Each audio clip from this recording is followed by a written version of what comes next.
Hi traders, welcome to another episode. तो traders, आज का वीडियो उन लोगों के लिए है जिन्हें ये पता लगाना है कि चार्ट ऊपर जाएगा या फिर नीचे, जिन्हें ये समझ में नहीं आ रहा कि वो सपोर्ट रेजिस्टेंस को आइडेंटिफाई करें, ट्रेंड लाइन को आइडेंटिफाई करें, पैटर्न को आइडेंटिफाई करें, या फिर फिबोनाची टूल की मदद लें या फिर किसी इंडिकेटर की हेल्प लें। और उन लोगों के लिए भी है जिन्हें इनके बारे में सब कुछ मालूम है और फिर भी वो चार्ट को सही तरीके से एनालाइज नहीं कर पा रहे।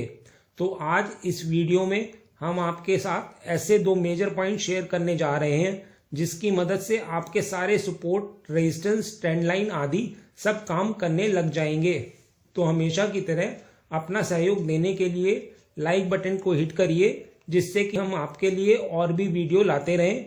और यदि आप नए हैं और कई एडवांस ट्रेडिंग नॉलेज प्राप्त करना चाहते हैं तो हमारे चैनल को सब्सक्राइब करें।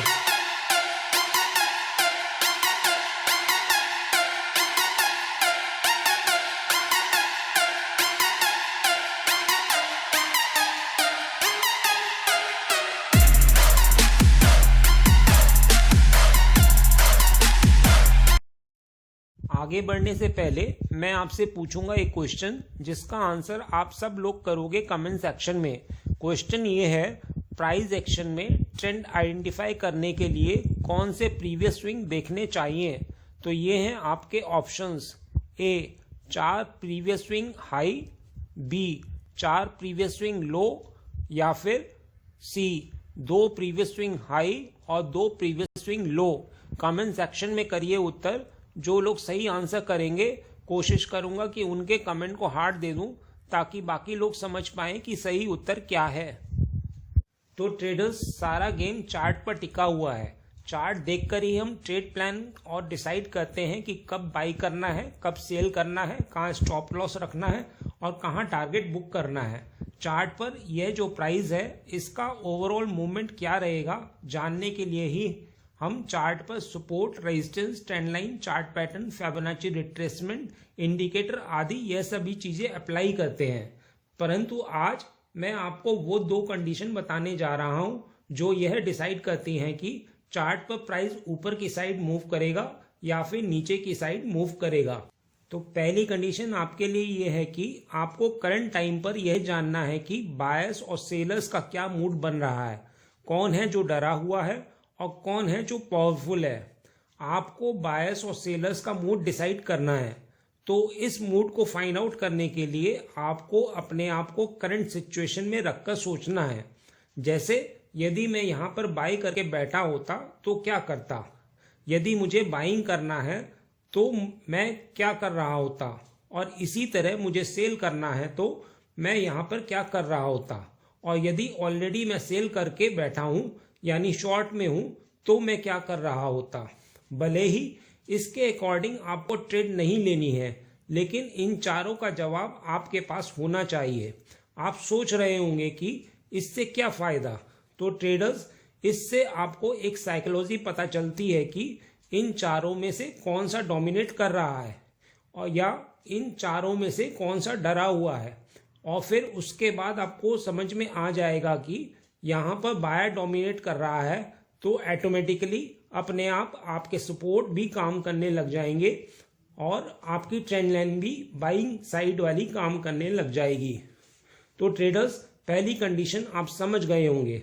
आपको बायर्स और सेलर्स का मूड डिसाइड करना है खुद पर सारी सिचुएशन एज्यूम करके।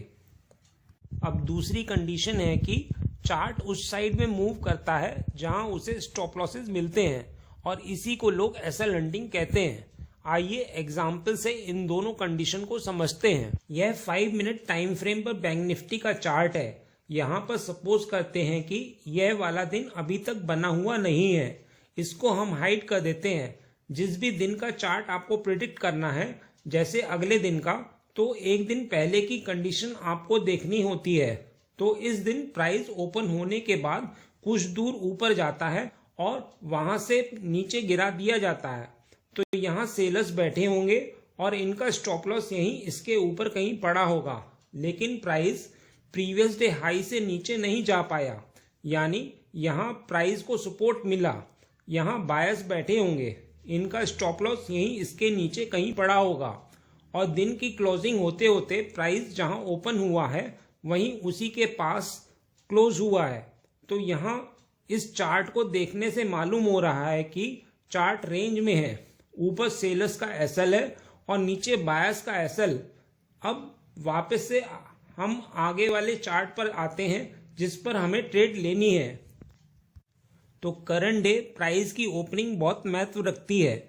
मतलब ओपनिंग किसके फेवर में हो रही है और किसके अगेंस्ट में हो रही है, इसकी वजह से हमारा पूरा दिन डिसाइड होता है।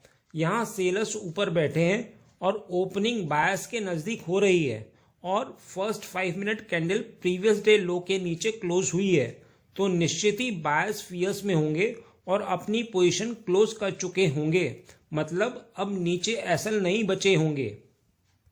हमेशा एक बात ध्यान रखिएगा कि जब कभी स्टॉप लॉस चार्ट से दूर होते हैं यानी आसपास एसएल अवेलेबल नहीं होते तो चार्ट ऑटोमेटिकली एसएल क्रिएट करने के लिए रेंज बनाता है जिससे कि फ्रेश एसएल उसके आसपास आ जाएं।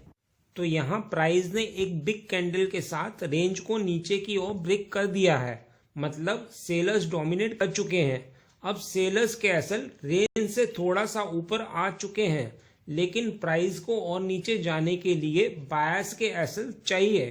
तो प्राइस ने दोबारा से रेंज क्रिएट करके रेंज का फेक ब्रेकआउट ऊपर की ओर दिया और नीचे बायर्स के एसएल क्रिएट करवाए और फिर प्राइस ने बिग कैंडल के साथ ब्रेकडाउन दिया। इतनी बड़ी रेड कैंडल बनी है तो कौन ही यहाँ पर बाई करेगा। इसी बात का फायदा उठाता है ऑपरेटर। जब यहाँ के सारे बायर्स निकल चुके हैं और सबकी बाय करने की हिम्मत टूट चुकी है तो वापस प्राइस यहाँ पर कुछ देर कंसोलिडेट करता है। अब यहाँ पर लोगों को दिख रहा है कि एक ब्रेकडाउन हुआ है। यहाँ पर सब जगह बायर्स के स्टॉप लॉस हिट हुए हैं।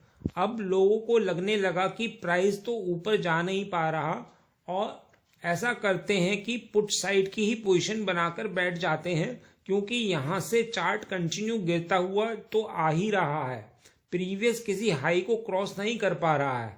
और जब इतनी बड़ी रेड कैंडल बन गई है तो यहाँ पर हर कोई यही सोचेगा कि मैं भी पुट साइड ही बैठ जाता हूँ, और वह भी बैठ गए पुट साइड में। वह ये भूल गए कि चार्ट जहाँ से चलता हुआ आ रहा है सेलर्स को ऑलरेडी अच्छा प्रॉफिट दिख चुका है, तो वह कहीं भी अपना प्रॉफिट बुक कर सकते हैं। दूसरा कारण यह भी है कि जब नीचे की साइड पर स्टॉप लॉस बचे ही नहीं तो चार्ट के पास और कोई चांस नहीं रहता है नीचे जाने का। और यह जो सेलर्स बैठे थे जिन्हें एक तो वीकेंड यानी फ्राइडे और दूसरा अच्छा प्रॉफिट दिख गया था, उन्होंने प्रॉफिट बुक करना मुनासिब समझा। तो इस तरह से आप चार्ट को समझ सकते हैं कि यहाँ पर बायर्स के स्टॉप लॉस खत्म हो गए और सेलर्स के स्टॉप लॉस बचे हैं यहाँ पर। मतलब कंसोलिडेशन के ऊपर कुछ के यहाँ पर होंगे और कुछ ट्रेल भी कर रहे होंगे। तो कुछ का एसएल यहाँ पर हिट हुआ, कुछ का यहाँ पर। ऐसे टाइम पर आपको चेन रिएक्शन देखने को मिलती है, यानी कि यह जो बड़ा सा मूव होता है इसे चेन रिएक्शन कहा जाता है। तो आप सोच रहे होंगे कि यह तो एक दिन की कहानी है, दूसरे दिन की भी आपको समझा देता हूँ। यहाँ आप देख सकते हैं कि प्राइस ने क्लोजिंग सेलर्स को डिफीट करने के बाद दी है। तो यहाँ सेलर्स के तो कोई एसएल नहीं होंगे, परंतु बायर्स के एसएल यहाँ पर होंगे। अब मार्केट की ओपनिंग गैप अप होती है। जो यहाँ पर बाइंग करके बैठा था उसे गैप अप में बड़ा प्रॉफिट दिख गया और इनके तो स्टॉप लॉस सेफ हो गए। इनमें से कुछ लोगों ने अपना प्रॉफिट बुक किया होगा और फर्स्ट 5 मिनट कैंडल का ब्रेकआउट होने पर नए बायर्स ने एंटर किया होगा, जिनका stop loss first 5 minute candle के लो के नीचे होगा। जैसा हम जानते हैं कि चार्ट उसी डायरेक्शन में मूव करता है जहां एसएल होते हैं। ऊपर ऐसा कोई लेवल नहीं है जहां सेलर्स हो, मतलब ऊपर सेलर्स के एसएल एसएल नहीं है। जब ऊपर स्टॉप लॉस है ही नहीं तो चार्ट ज्यादा ऊपर जा ही नहीं सकता। सिर्फ और सिर्फ 10 में से 2 बार ही आपको देखने को ऐसा मिलेगा कि जिस साइड में स्टॉप लॉस नहीं है उस साइड में चार्ट मूव कर रहा है। वो कब होता है वो मैं आपको किसी और वीडियो में समझाऊंगा। ज़्यादातर आपको ऐसा देखने को मिलेगा कि यदि ऊपर के साइड स्टॉप लॉस नहीं है तो चार्ट वापस से नीचे की साइड आने लग जाएगा। तो आप यहाँ भी देख सकते हैं कि चार्ट नीचे आना शुरू हो गया जहां बायर्स के फ्रेश एसएल बनाए थे और फिर 5 मिनट कैंडल को बिग रेड कैंडल के साथ नीचे की ओर ब्रेक करता है और नए एसएल क्रिएट करने के लिए रेंज बनाता है। हम ये जानते हैं कि जब कभी स्टॉप लॉस चार्ट से दूर होते हैं यानी आसपास एसएल अवेलेबल नहीं होते तो चार्ट ऑटोमेटिकली एसएल क्रिएट करने के लिए रेंज बनाता है जिससे कि फ्रेश एसएल उसके आसपास आ जाएं। यहाँ भी चार्ट फ्रेश एसएल क्रिएट करने के लिए पूरा दिन रेंज ही बनाता रहा। अब इसके पहले वाले चार्ट पर देखोगे तो यही चीज़ें अप्लाई होती हैं। तो ट्रेडर्स इस स्ट्रैटेजी में एक्सपर्टाइज करने के लिए आपको काफ़ी प्रैक्टिस करनी होगी। यह छोटा सा वीडियो था एक बहुत इम्पॉर्टेंट स्ट्रैटेजी के साथ जिसको मैंने बहुत सरल तरीके से समझाने की कोशिश की है। बस इतना ही इस वीडियो में। उम्मीद करता हूँ इस वीडियो में दी गई जानकारी आपके लिए उपयोगी रही होगी। यदि हाँ तो लाइक बटन को हिट करिए और यदि आप नए हैं तो चैनल को सब्सक्राइब करिए। मिलते हैं नेक्स्ट एपिसोड में।